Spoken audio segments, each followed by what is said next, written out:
Good evening, all. I am Dr. Satya, doing final year MD Pediatrics in Ramachandra Institute of Higher Education and Research, Chennai. Here I am to present a case about the role of precision medicine in a child whom we dealt with who had a difficult to treat epilepsy. Let's see how difficult it was. He is a 2-year-old boy, firstborn out of non-consanguineous parentage, presented with multiple episodes of seizure since 3 months of age, and the mother had an uneventful antenatal period. He was a term boy delivered by lower segment cesarean section due to oligohydramnios, and he had perinatal depression and required NICU stay for 1 week. Following that, he had neonatal hyperbilirubinemia on day 3 of life. So on day 18, the baby had lethargy, poor feeding, and hyperammonemia. So suspecting inborn errors of metabolism, the baby was started on Cornitin, L-arginine, asparagine, and sodium benzoate. His tandem mass spectroscopy done at that time was normal. So again, at 3 months of age, he had multiple episodes of seizure, which were in the form of epileptic flexor spasms occurring in clusters. So each cluster contains 5 to 10 spasms, and at least 4 to 5 clusters occurs per day. So in addition to these spasms, he also had other seizure types like generalized tonic-clonic seizures and myoclonic jerks. Developmentally, he had developmental delay in all domains. So at present, he's having only partial head control. He's able to produce cooing sounds, and he is able to recognize his mother, and palmar grasp is present. He was immunized till date according to the government schedule, national immunization schedule, and he belongs to class 3 socioeconomic status. So the child was treated with anti-epileptic drugs in a private hospital, but seizure persisted, and he also continued to have this developmental delay. So the family had visited multiple centers for seizure control, but despite that, multiple anti-epileptic medications, the seizure persisted. So again, he was referred to our hospital, Division of Pediatric Neurology, for further evaluation. So when we evaluated the child, on general examination, he had pallor and convergent squint. Otherwise, the child was conscious, he was able to recognize his mother, and he doesn't respond to name call. His cranial nerve examination were all normal, except for the convergent squint, and hypotonia on all 4 limbs were present, and his deep tendon reflexes were brisk. And he had bilateral plantar extensor, and his fundus was normal, and there is loss of visual fixation. So on further evaluating the child, we found that he had hypermetropia, and developmental assessment scale showed significant developmental delay for that particular age. And we did an MRI brain, which was normal, and tandem mass spectroscopy, which was repeated, was normal. Again, we did an uric gas chromatography and mass spectroscopy, which was also normal.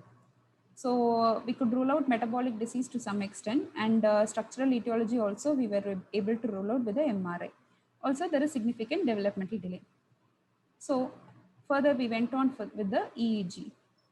So this EEG done at the time of receiving the child showed partially organized background interspersed with frequent epileptiform spike and wave patterns in the bilateral parieto-occipital region.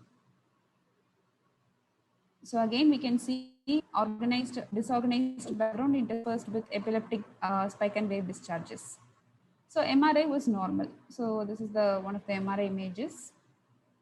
So then initially where he was started on anti-epileptics. So when we received the child was already on 40 mg per kg of levetiracetam and 1 mg per kg of clobazam. So we further added sodium valproate 60 mg per kg per day. His seizure persisted. And again we added topiramate 8 mg per kg per day. His seizure persisted. And again we gave a trial of prednisolone and vigabatrin. But even with that, he continued to have seizures. So polypharmacy was not effective in this child. So all these drugs we tried with the maximum tolerable dose, but still he continued to have the seizures. So next what?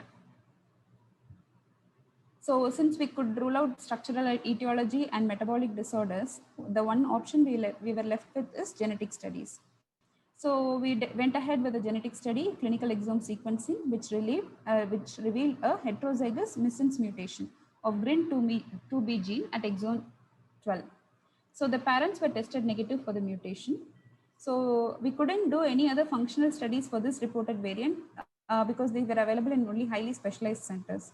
So this is the clinical exome sequencing report of the child showing GRIN2B mutation in exon 12. Heterozygous mutation associated with early infantile epileptic encephalopathy. So what is this GRIN2B epilepsy? The GRIN2B mutation is associated with epileptic encephalopathy so far has been reported in many cases and which was predominantly identified in children with intellectual disability and autism spectrum disorder.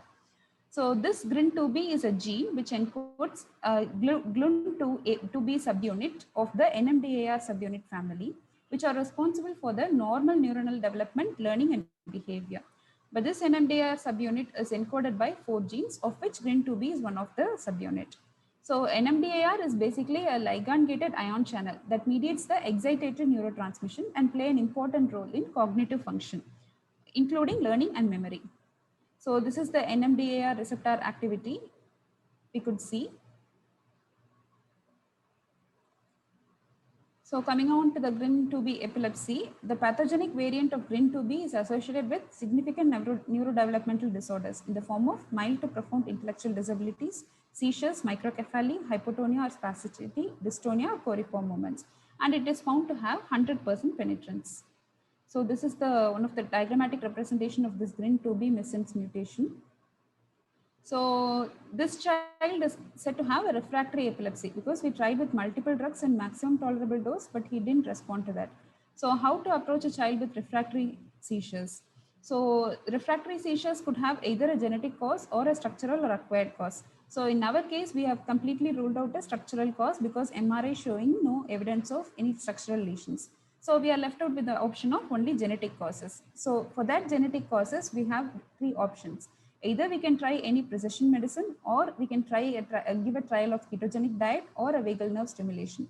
So we gave the option of all the 3 to the parents, but they were not willing to start on ketogenic diet, nor they were willing for the vagal nerve stimulation. So we went on for a literature search to identify what precision medicine is available for this particular variant. So let me explain what is precision medicine.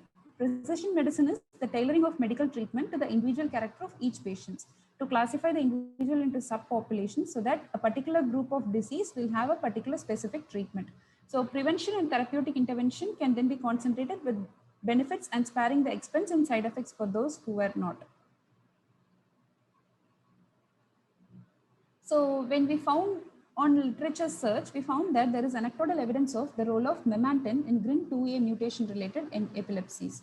So this uncompetitive NMDA receptor antagonist memantine is hypothesized to have some anti-epileptic property. So memantine, this is the precision drug which we identified. It is found to have effect by blocking the effect of glutamate receptors and restoration of the physiological signal transmission. So postsynaptically, it will stabilize the signal detection. So what we found was when we started the child with memantine, initially we started with a low dose, 5 mg dose, and then we further gradually increased the dose. And currently the child is on 15 mg per day dose. For the past, we started the child on memantine 10 weeks back. So currently when we noticed, there was no adverse effects noted throughout the 10-week duration. Also, when we increased the dose of memantine, we could see that there is significant drop in the seizure frequency per day. So initially he used to have 4 to 5 clusters per day, and at present he is having 1 or 2 seizure episodes, brief jerky episodes, which happens once in a week or so. So there is significant dramatic reduction in the seizure frequency. So after treatment with this memantine, and after 6 months when we observed the child and we did an EEG, we could see that there is significant clearing compared to the previous EEG. The background has significantly cleared and the spike and wave pattern also has been reduced. This is the initial EEG and this is the current EEG, showing significant clearing of the background. So when we are following up the child, at present he is seizure free. He is on memantine with the maximum tolerable dose and has 4 anti-epileptic drugs. There is no significant gain in the developmental domains of behavior and the parents are extremely relieved. So currently the child is on multimodal stimulation, hoping good developmental outcome. So these are the recent advances in the management of refractory epilepsies, which includes developmental and epileptic encephalopathy, of which precision drug we have chosen. Precision drugs involve either a novel drug or a repurposed drug like memantine, or any anti-seizure medications newly diagnosed, newly prepared, or repurposed. So on concluding, what we want to say is the use of memantine along with anti-epileptic polytherapy has shown a significant benefit in our case. So our experience with memantine had a favorable outcome, opens up further research prosperity into the use of NMDA receptor antagonist as a drug option for any drug-resistant genetic encephalopathy.